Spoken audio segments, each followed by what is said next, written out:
Samar Newsome, and you're locked into the Musician Shed podcast. Today, I have a very special guest, a dope, amazing musician that I've had the pleasure of working with in passing, Mr. Pete Powers. Is it Peter or Pete? Whatever. It's cool. Peter, what do you like? Pete. What do you go by? Most people what do you make them sign your checks as? Checks is Peter. I even give him the middle initial there, Peter L. But all my friends call me Pete, and that's totally cool. Yeah. Very good, man. Well, pleasure to see you again, man. And we're not on a gig this time. Yeah, I know. But it's good to see you, man. So listen, man. I've got to see you not only on gigs and got to see your work, but also got to see you on social media, kind of going through your regimens and stuff like that, which I think is important. And just really what we talk about here on the Musician Shed podcast. Tell the people who you are, what you do, sure. And kind of some of the places where you've been. Yeah. So my name is Peter Powers. I'm a music director, musician, composer, arranger, all of that. Multiple instrumentalist, dual instrumentalist, keys and bass, and grew up in New York and love what I do. Yeah. Nice. Yeah. What part of New York did you grow up in? Manhattan, Hell's Kitchen. Okay. Did you grow up with Alicia? No, I'm just joking. Right. Hell's Kitchen. Kitchen. Did you see the Broadway show? No, but I do want to check it out. That's about you. No. Yeah, exactly. My hometown. I know about Alicia. I knew she grew up there, and knew different peoples in her circle, like Ray Chu, who helped her when she first started out. Right. Part of my journey as well. Now, was she ahead of you, or like she's older than you? I think she may be a couple of years older than me. Gotcha. Now her journey's pretty dope. I'm curious how many people, like, because I don't know too many people who grew up in Manhattan. You know what I'm saying? That's a unique place to grow up. Yeah. What was how did you find music in Manhattan? It was great because I was walking distance from everywhere. Mm-hmm. I didn't even have to take the train where we lived. I could 10-minute walk to Times Square. Back then, Colony Bookstore. Mm-hmm. Like I could walk there. Yeah. I could walk to Central Park. I could walk to the theater district. Right. Oh, so you were accessible to everything. Yeah. And that was all my life. I grew up there. My parents had an apartment there, and when I became a young adult and moved out, got my own place actually in the same high-rise building that I grew up at. Wow. Yeah. That's great, man. People always talk about what they talk about in Manhattan. It costs a lot. It's expensive to live there, and you don't get a lot of space. Was that true? Yeah. I mean, it depends where you live, and if my parents had. I never thought that we didn't have space, but it was all I knew again. Right. Saying? The one thing that was foreign to me was having a car. Okay. Which was never part of my life. Exactly. Like, now I drive everywhere. Yeah. That's crazy because in Jersey you just need a car. In other places you really need them. L.A., Atlanta. Yeah. Like you're not going nowhere. But music is accessible to music. When I got older, I was gravitated towards music young. Yeah. But as I was sharing earlier, like I became involved at my church and grew into a position there. Okay. And I didn't really gig outside of the church in those early years. Right. But as I got older, met my wife there, got married, and then branched out as an adult. Yeah. I was already in a place in my life where I had family responsibilities. Yeah. So I didn't get out as much to explore music once I really wanted to because of family responsibilities. So I wasn't like going to jazz clubs as much. Even when I was at school, one regret is I wish I networked a little bit more or was able to network a little bit more. Right. Now that's cool. What? So when you start, what was your first instrument? Keys. Okay. Dope. And I actually went to New School as a jazz piano major. Wow. Okay, I didn't know that. Yeah, that's dope. Yeah. How was that? How was New School? Did you get to study with like Glasper or something? Glasper was a couple of years ahead of me. Okay. And we met a couple of times in passing because towards the end of my time there, I got an internship at Blue Note Records. Dope. So he was already signed at that time. So he would come through from time to time, and we met at the offices. That's fire. Yeah. I mean, it's crazy when my cousin first told me about New School. I'm like, New School? I never heard of that. Like, honestly, it wasn't really on the map like that. Yeah. Everything was like Berkeley. Yeah. Oh. And, and what's crazy, I saw him go to New School, and literally the network he built there was ridiculous. Mm-hmm. I mean, like, he's 2 Grammys in right now. You know what I'm saying? And so, like, and all because of that network. You know what I'm saying? And so I was fortunate to send one of my students there because I'm like, yo, I saw what it did for my cousin. Are you talking about Dave? Dave Drake. I saw you talking with him. So, I met Dave too one time. We have he was touring with Kehlani. Yeah. And they were opening up for Demi Lovato. Mm-hmm. Good friend of mine is Steve Styles. Oh, okay. You know Steve? Okay. Yeah. Yeah, so he was her MD at the time, and, nice. and I got to watch what they do behind the scenes. That's fire. Yeah, so again, one of those things that, again, Berkeley has that reputation, period. Mm-hmm. But there's other places. There's other ecosystems where if you're a part of them, you're in a circle. And to me, that circle is strong. Honestly, there was a time when I felt like Berkeley's reputation was kind of weaning a little bit. Not that anybody there is bad. They still got ridiculous musicians coming through there. But I just felt like, even I had talked to some Berkeley people and they would say that, you know what I'm saying? And so, but you still see amazing ones like, Kev Camp, Laderick, so many. Yeah, Justin Raines, Charlie Puth, all Berkeley guys. Oh yeah, all some dope guys. So so now you went to New School, you went there as a keyboardist, right? Now I've seen you playing bass. How'd you get into the bass? That's the funny thing.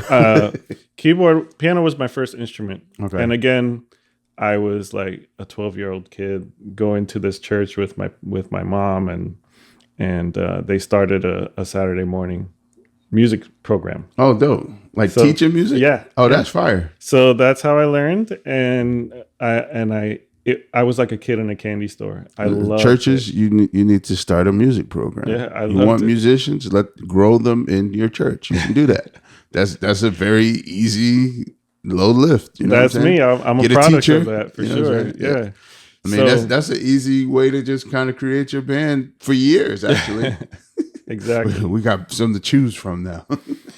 So yeah, I grew a couple of years of that. Literally 2 years after my first lesson there, they invited me to play aux keys on stage. Wow. Okay, that's dope. And did that for a few years, and it grew into, look, we see your talent, we see your gift, we want to start honoring you, and we're gonna put you on staff, and nice. It became my job, and I grew into that, and I was very happy. And so I started on keys through that church program, started playing aux at the church, and 2 years into learning keys, I started to fall in love with bass from a distance. I had never touched one. Wow. But I'm watching our bass player in the band, like, what he's doing over there looks fun. Yeah. Like, I can imagine that would feel good to play, to hold. Yeah. Like, and there's something personal about an instrument that you hold rather than an instrument that you walk up to and just sit at and touch, right? So I was drawn to it, and eventually when I finally did get my first bass and start learning, it didn't disappoint. I was like, man, this is exactly what I thought it was going to feel like, and I love this. Nice. So I went through seasons where I kind of let keys fall by the wayside and just focused on bass. And then I went back to keys. I would go back and forth, but I never fully dropped one over the other. And that was part of the reason why when higher education came up, I could have gone as a bass student, but I felt like keys would give me more like learning theory and being Gotcha. able to Yeah, visualize things on the keyboard, and it would be more because universal. it's the whole music palette versus like a specific range. Yeah, for But sure. like if I could hone in on keys here, it'll be easier to translate everything I learn here to bass on my own, That's right. rather than vice versa. Yeah. The other thing was, it was a very traditional program, and although I respected upright, That wasn't really it wasn't really my thing. I gotcha. wanted to play groove patterns and play electric only. Yeah. So eventually I did go and take a few courses at the Collective as well, okay. as a bass student. So Dope. You know Dimitri?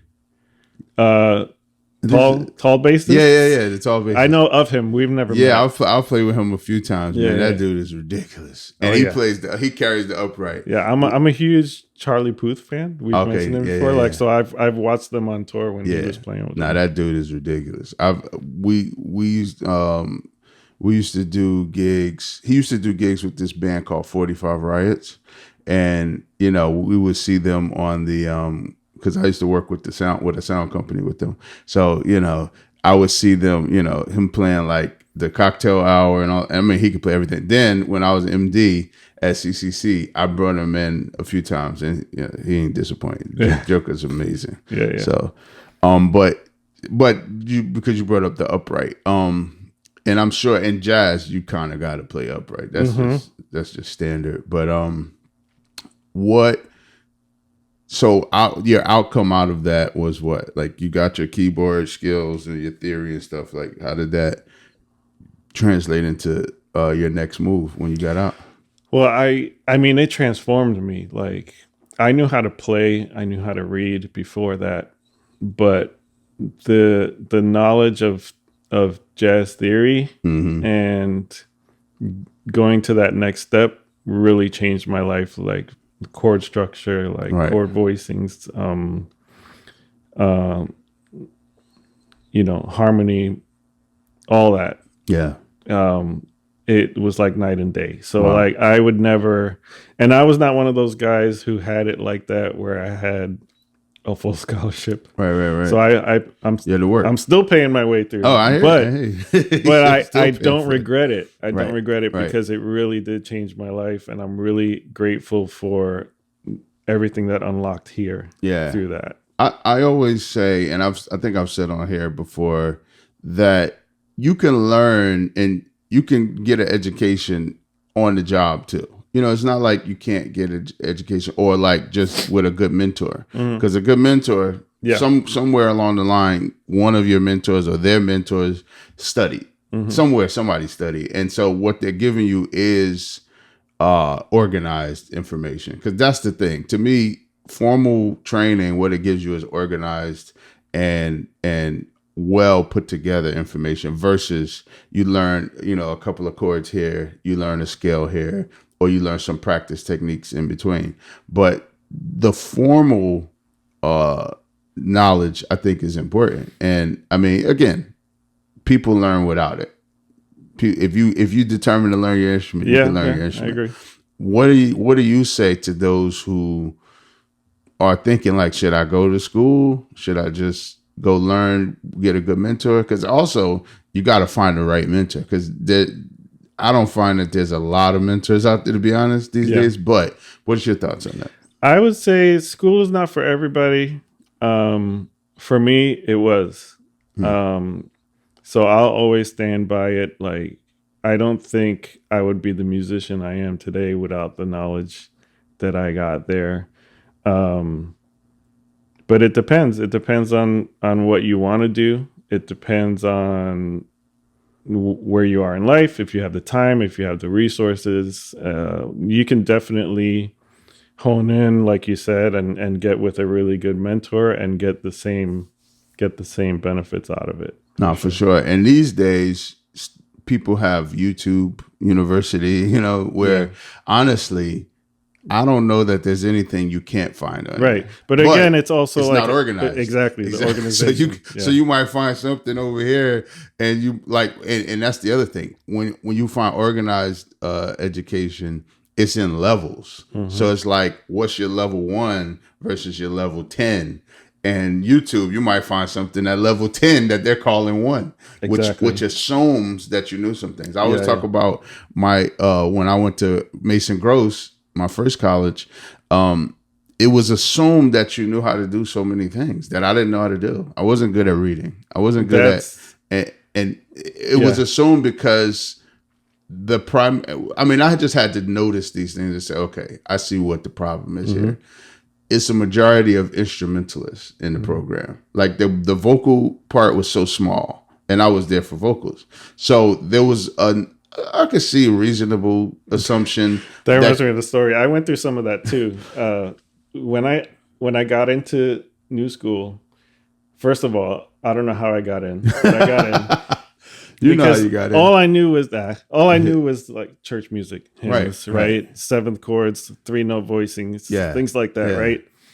But I got in. My reading was horrible. I could get by, but it wasn't proficient by Yeah. any means, Yeah. right? So that had to grow. But I would be thrown into ensembles at school, and the great Reggie Workman, who was at New School faculty, and like for whatever reason, I was put into his ensemble, Oh wow. and I remember one of the early days. I'm at the piano, and he's like, "Give me a pedal there. Give me a pedal there." You don't know what he's I don't talking even know about. what he's talking about because I'm still, like you said, You're like learning, they right? assume certain Yeah, terminology, yeah. certain things. I'm looking at my feet. And I'm like, pedal. Do I just play the pedal? Yeah, yeah. But he was very gracious, and I That's was in cool. his ensemble multiple times over the course of multiple semesters, and it was a great experience at the end. That's Sure. cool. I mean, that's how you learn, though. I mean, people are afraid to make mistakes, but mistakes is really how you learn. I mean, think about it. If you didn't have formal training, then the mistakes would be your training. You know what I'm saying? But you gotta leave room for that. And it's good that you even had that in your story. I mean, again, you got it. You get the humility of it, Yeah. which also allows you to prepare and go learn. Now, okay, let me go learn this thing he was talking about. I ain't know what he's talking about. My I talk about my boy this dude Brandon McCune. You know Brandon McCune, dope keyboardist that I met at Mason Gross, and he used to always yell, "Go work on your 2.5s. Go work on your 2.5s." I ain't know what he's talking about. I used to be like, all right, cool. I don't know what he's talking about, but like later I understood, like he was like just saying like that's such a simple idea and concept in jazz, gospel, whatever. 2.5s. It's like, you're gonna almost always play a 2.5.1 change somewhere. So understanding it, and I was just like, in hindsight, I'm like, okay, he was just telling me something that he felt like I wasn't strong in at the time, because we were playing at for the gospel choir at Rutgers. Now at this point, I was at Mason. Oh, I was at Mason Grove still, at Rutgers. But for me, I needed somebody to break it down even more. And so that's why when I left, I went to a school that was primarily singers, choir college, which literally it had like 300, 400 students total. And most of them were either singers, organists, or piano. That's really all the 3 majors they had besides education. So as far as instrument, most of the instruments were vocalists. And so they were perfect for somebody like me. And I mean, and then I thrived there. Like, oh, okay, this is where I needed to start from. And then reading made sense to me. So for you, that do you feel like New School kind of gave you some of that navigation when you said you came in shaky? I definitely came in shaky, but again, there was something about it that I was like a kid in a candy store. Even from the days before I even applied to the school, when the catalog came in, when back in the day when we had catalogs, everything was online, and I was looking at the course offerings and what it covered, like it lit something in me. I was like, I want to be in that. I want to learn that. I want to learn this. I want to learn that. So yeah, I wasn't the best technically. I wasn't the best reader. I didn't know all the terms. But there was uncomfortable moments for sure. But because I loved it and I was eating it all up and I was absorbing everything, and I caught up to speed. That's Up to speed. Yeah. good. And then you got to put some work in. definitely. What I remember practice rooms Mm-hmm. at college, and it took me a while to really like dial in the focus because it's noise. In my school, it was just noise. Like you hear everybody, you hear all the people singing in the next room and stuff like that, and you just got to lock in regardless. What was your practice regimen, and even like then to now, like what's the difference? I back then, I mean, everything was structured. So like I definitely had things that I needed to work on a week to week basis. Like that was deliverables for school, for Yeah, class and stuff like that. So that helped me. Okay. And that was what I focused on when I was there, whether it was getting more acclimated with modes of the melodic minor. Yeah. Whether it was ear training, and I would literally have to sit there and play one note and be able to sing a third above it, or sing a flat seventh above it, or whatever. And so all that takes time to develop, and part of the courses were meeting with a private teacher. Yeah. So just for personal development. So like part of the curriculum was private lessons every week. Yeah. So I always had stuff to work on, and the structure was there for that. As far as what I do now, I definitely still have to put the time in when I'm prepping for upcoming gigs or whatever. But I'm not able to do the whole like 8 hour a day. Yeah. Just for my development. I never really was, like I said, because I was already married with a young child when I went into school. Oh wow, okay. Because when I went into school was after my first church experience. Got you. Was that kind of what made you want to go to school? Like, okay. Actually, it overlapped a little bit. It was towards the end when I started, and I had the encouragement of my leaders and pastors there. That's good. But my very first church situation ended before I finished schooling. Okay. So I was able to finish it up and then, start branching out. That's good. Yeah. Now tell us about your first church situation. Like, how was that? I mean, I can remember mine. I have several. So, but what was your first, like, what was that first thing like? Because you said you started in a program. Yeah, so I was 12 years old. To go from a program to actually being hired, what was that like? And how did you develop at that church? Well, I'm the first musician in my family. I didn't come from musical parents. They were very supportive of me. So when I started falling in love with music, they were like, go for it. So I always was thankful and appreciative of that. When I started lessons at 12. Okay. And at 14, I was invited to play for Sunday services. Nice. Aux keys. What a friend of mine, he came up with this term called secret aux. Tell us what secret aux is. Secret aux is I had the headphones on and I could hear the mix and hear myself in the mix, but I was not in the house. And that's fine. I was developing and I knew that. That's actually cool though. Especially if they use it for development. That's actually dope because it gets you acclimated to how the service goes without the full pressure of like, I played the wrong note. Well, nobody heard your wrong note. You know what I'm saying? So it's like, you get to kind of like experiment a little bit, but also you probably have a structure like we need you to play this and you get to figure it out. That's and cool. They didn't lie to me about it. I knew what the deal was, but I welcomed it. And you were on secret aux? I knew I was learning. I ain't never think of that. That's actually smart. So I did secret aux for a little while and it became real aux. And like, you know what? At playback, we heard what you did. Yeah. And then especially there, because I'm sure they were, I don't know, but I would imagine they were probably recording or at least somebody's listening to hear what you're actually doing.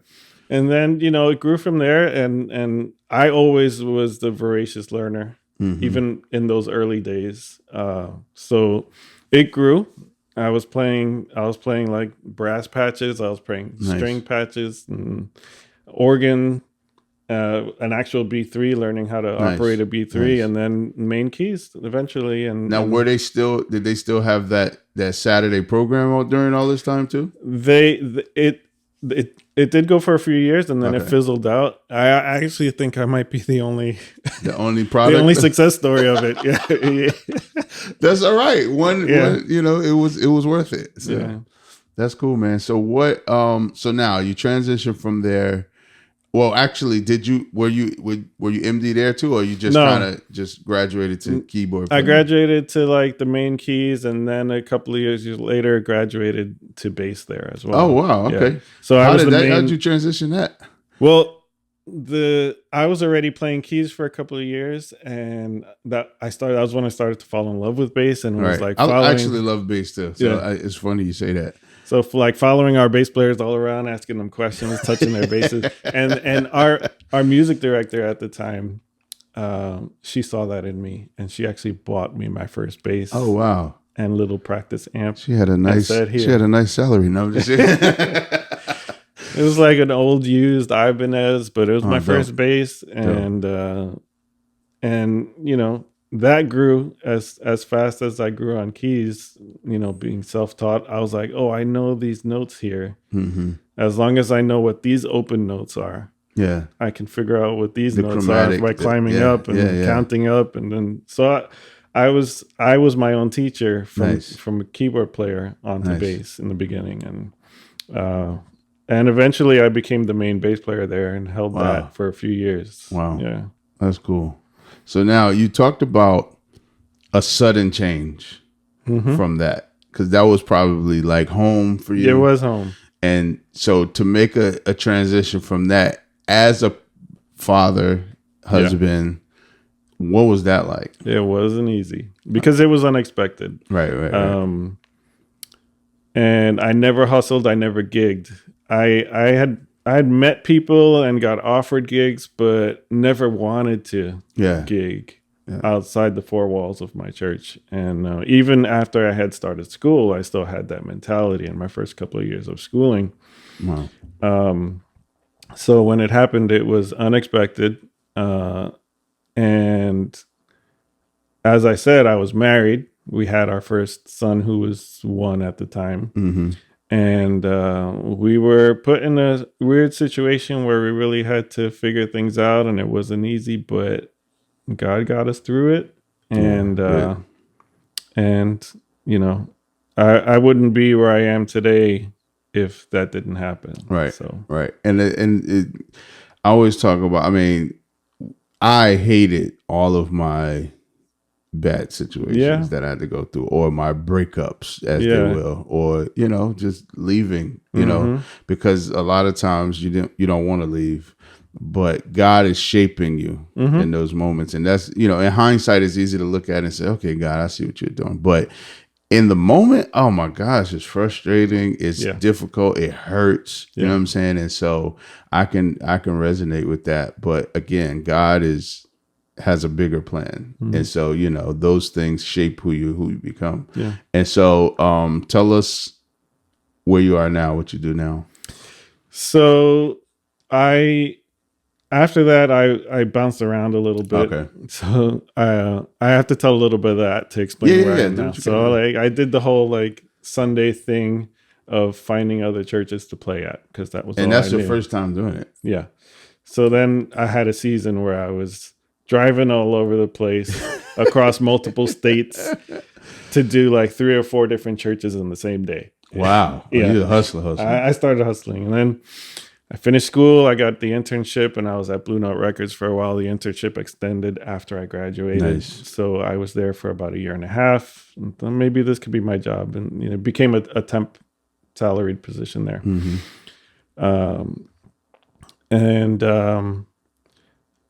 Then I had met at my first church, we had like a revolving door of musicians who came in and out too. So through some of those guys, I had met Ray Chu. Oh, wow. From the Apollo. Back then, he was still at the Apollo in Harlem. So I was introduced to him. He heard me play, and he he put me on his radar, you know, and Nice. some of those offers were coming in from him Wow. when I was still at church, and I was like, no, I can't do it, you know, Right, because right. I didn't know. But Now, were you like, was it some religious conviction on some of that? yeah. Okay. Yeah, and you know, not necessarily. Everyone has their own convictions. Everyone Right. has their own reasons for saying yes or saying no. I would say it's not right or wrong. It's very individual. Yeah, I feel like when you're young, there's a lot of Yeah. people who will try to say, "No, That was the definitely Lord happening. don't want That you was to do definitely that. happening. But It's sin out there, you Yeah, know. yeah, It's, yeah. like, well, it's sin everywhere. It's sin in here too, you know. But I get it though. They're But just looking out for you. I say all that to say, like, after when I was in that stage of my life, after that unexpected closing door,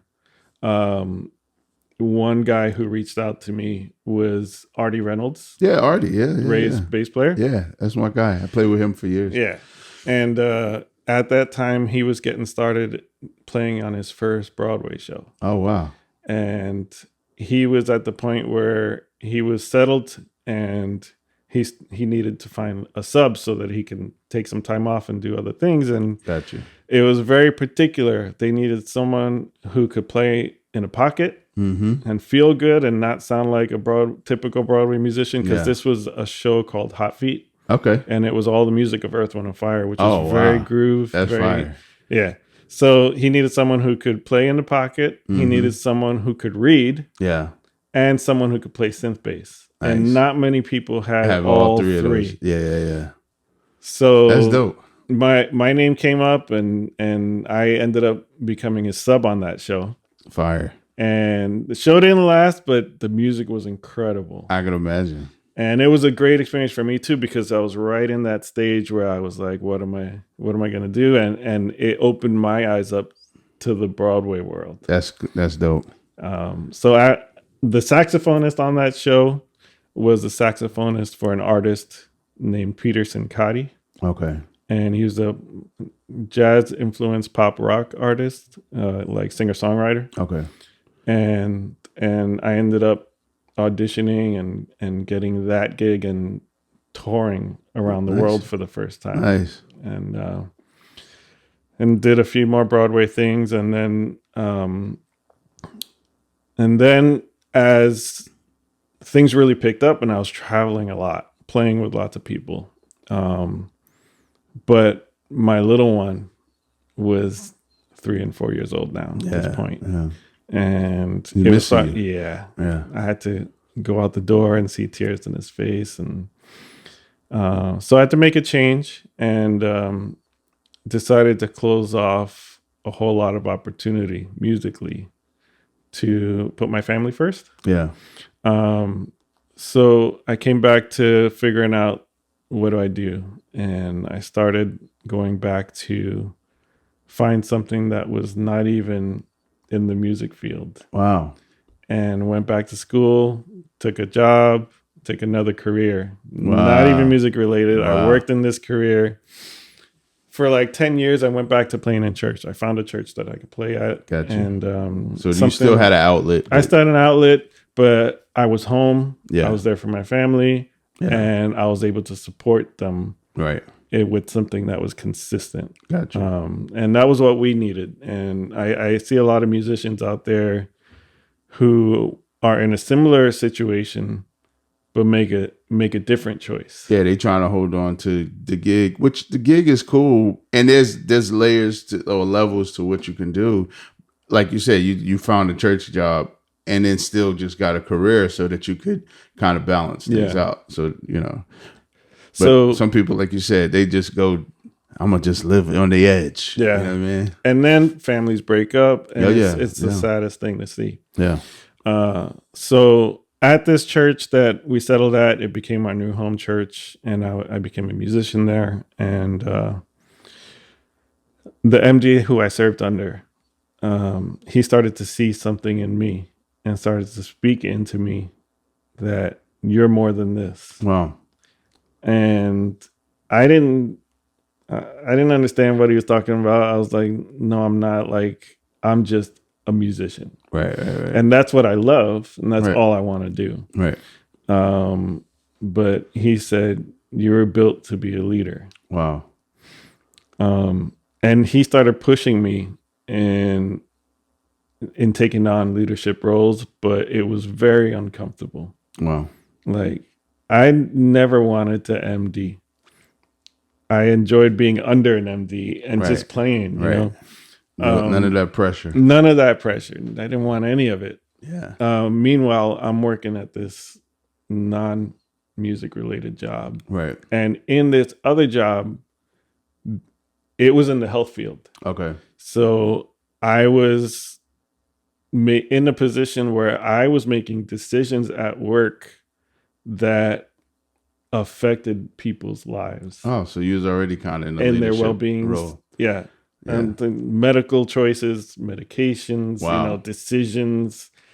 And in that job, I rose up to more and more leadership there. Right. Where they gave me an organizational thing where you choose which nurse goes to which patient. You Wow. choose which staff member takes this task. You choose how the flow of the day goes. Wow. You choose which room gets assigned to what in the practice, you know. And, Wow.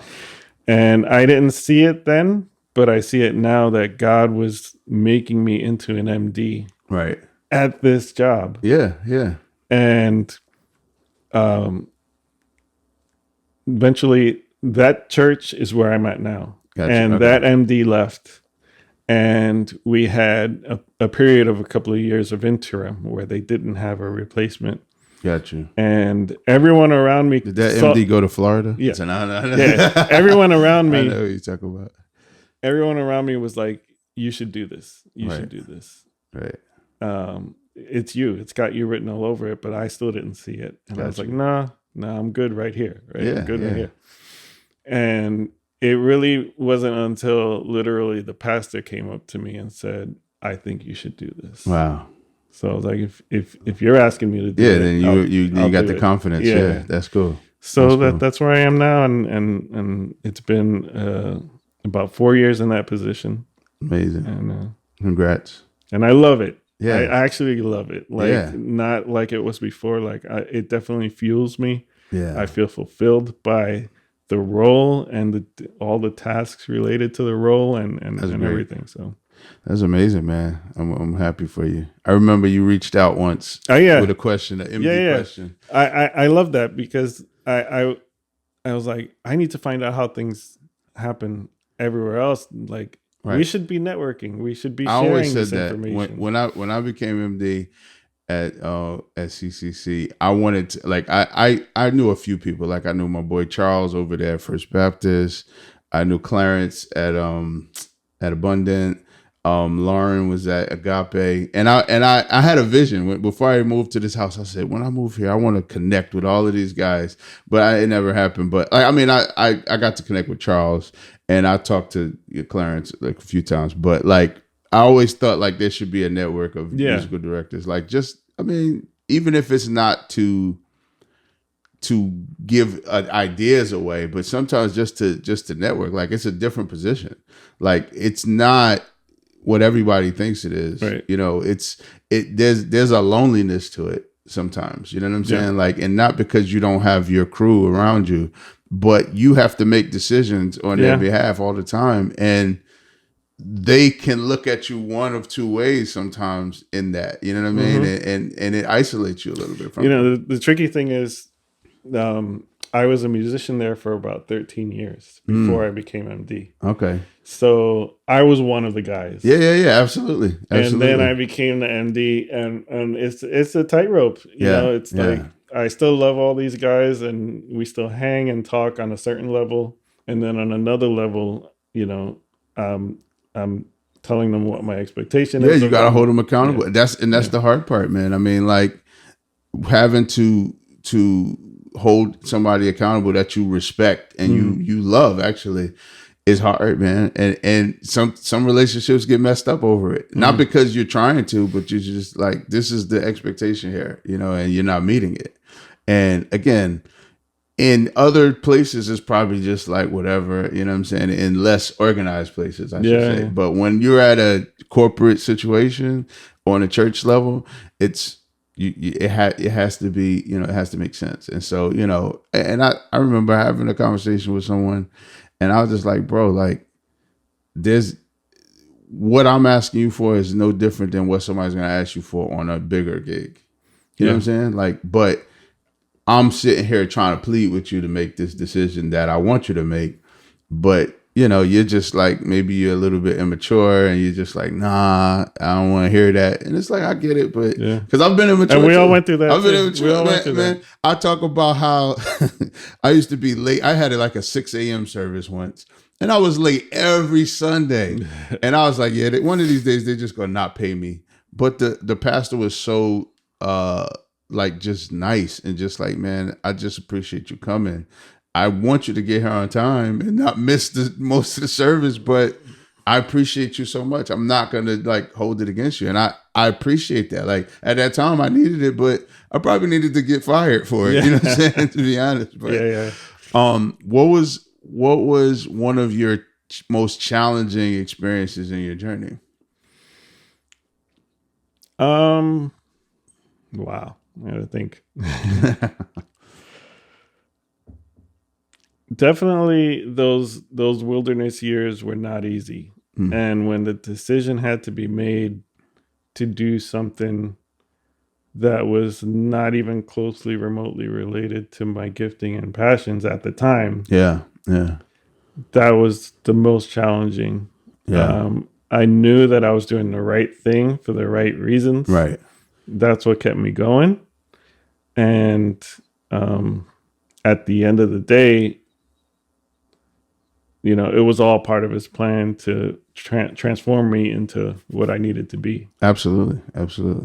That's great, man. I mean, so what advice would you? So you've been through this journey, starting from being a curious musician and enrolling in a program that allowed you to develop into a silent aux player and then a main keyboard player and all of the things. I mean, it's an amazing journey. What if you had to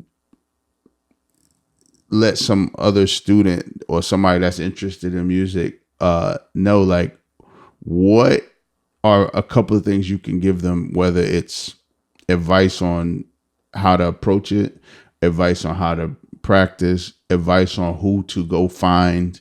What advice would you offer somebody like that? I would say, and I know it's a subject that you've talked about before, this idea of resilience. Oh yeah. Is so important to not give up. It's so important to experience setbacks. Yeah. And having the appropriate response to it. Yeah. And not giving up. It's so important to approach something and not have the idea that I know it all. No, and I'm going to get this in the first 5 minutes. Yeah. And then when it doesn't happen, you know, not to give up, but to realize, oh, this is going to take some time, but I'm going to do it. Yeah. I'm sure you've had moments like that. I know I have. Man, I've hit the wall on different things. And in hindsight, again, it's like, okay, I needed to learn that. You know what I mean? Like, I remember when I was asked to sub for Artie on Hot Feet. It was the best possible situation because he gave me the book and he gave me a recording to listen along with and play along with as I read the sheets. He also gave me time. I had like 2 months. Oh wow! Before I was called into my first show, and it don't happen like that. No, it don't happen like that. Yeah, here's the book. See you tomorrow. Yes. So I shed that thing. I had a regimen. I would get home and I would literally spend however much time it took for me to get from the top of the show to the end of the show at least twice each night. Wow. And at first it would be like a 6-hour session. Wow. And then it would, over the weeks, I was able to do it without stopping. Gotcha. That's cool, man. When the transitions happen from here to here, and just page turns, timing your page turn with what you're playing and everything is a whole lot that goes into that. Yeah. But before that, I have another story. Oh yeah, go ahead. One of my favorite artists ever, growing up from a very young age, has always been Fred Hammond. Oh yeah. And I used to follow them everywhere whenever they would come to town, watch them play live. And he happens to be a bass player. Yes, exactly. I knew who the musicians were. I followed them. Like, we didn't have like internet and social media back then as much as we did, but we did have the covers. You had to watch the videos. Yep. Yeah. I had friends who were in other churches in other parts of the U.S. who would get me videotapes. So he came and he did a concert at my church here. Watch the video. Listening to their new arrangements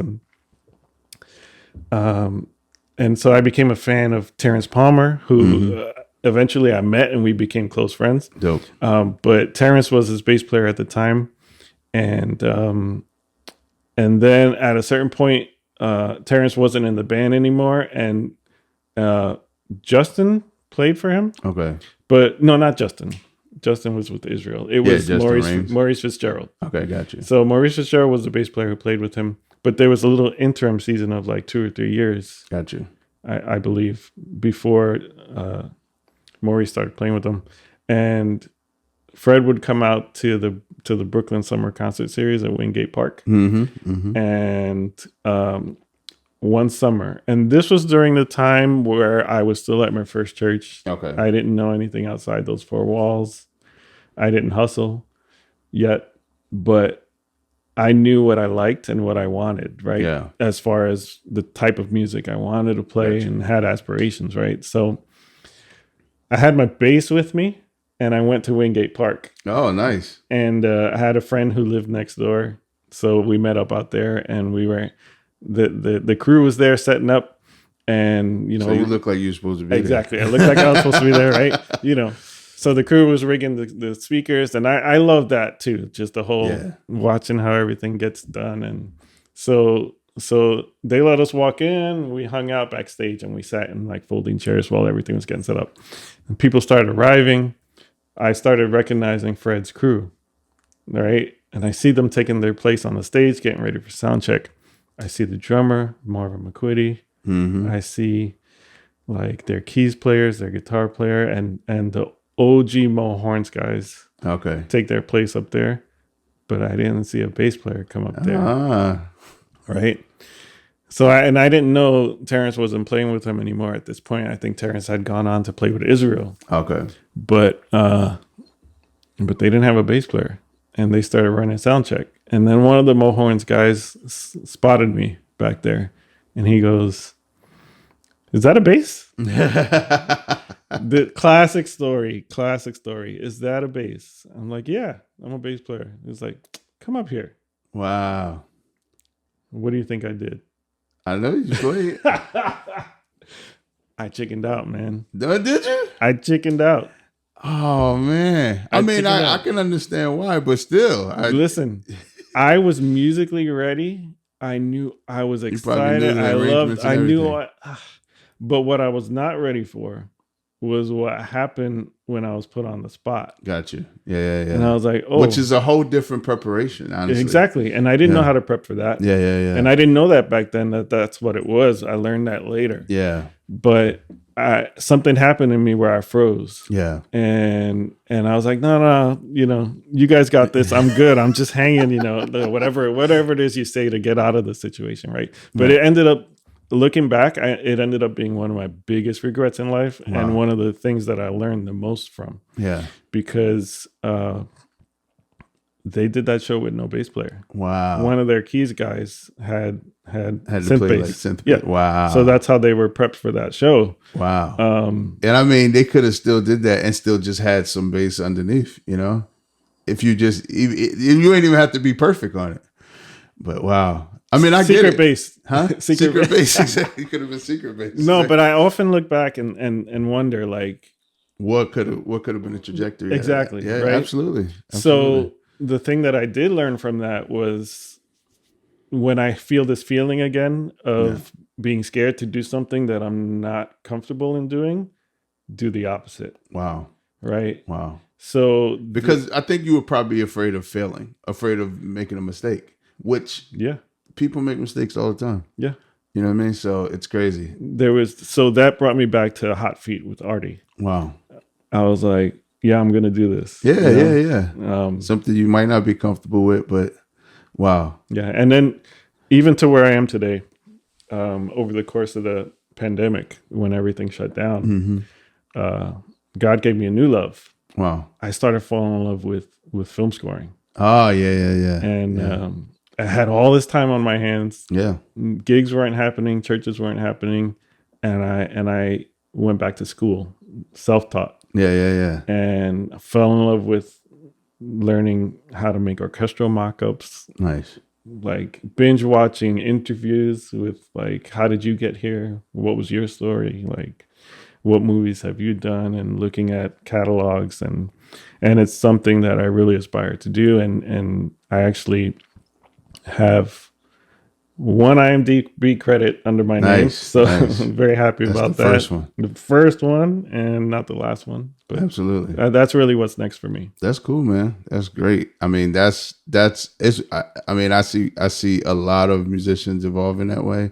A good friend of mine did a Netflix thing during the pandemic, composition for a film, and we talk all the time about stuff like that. I'm working on my own catalog of music for TV and movies new. So I definitely understand that. And, orchestral composition is something that for me takes a little while because there's a science to it, and an art to it. But just songwriting, same thing. Like, just whatever it is. I feel like that's, as content becomes bigger, that becomes more of a valuable thing to have as a musician, especially with all of these different ways of mimicking musicians they have now. I mean, it's crazy now in terms of what they're able to produce. And that coupled with the audience is really kind of like, I would say, what would be the best way to say it? They're, in my opinion, the quality is not as important to the audience as just the quantity. Like, so, you have millions, maybe even more songs available now. So people are just like, whatever, it's there. Whereas like, when people go and buy a album, a record, it's because they want a certain quality. Or if you got high def sound system, that's because you want to have a certain quality. But other people like MP3 is cool. You know what I mean? And so and that's majority of people. It's like an MP3 sounds fine. But those of us who know is like, nah, there's higher quality than that. So I think with where things are going from a musician standpoint, from my own perspective,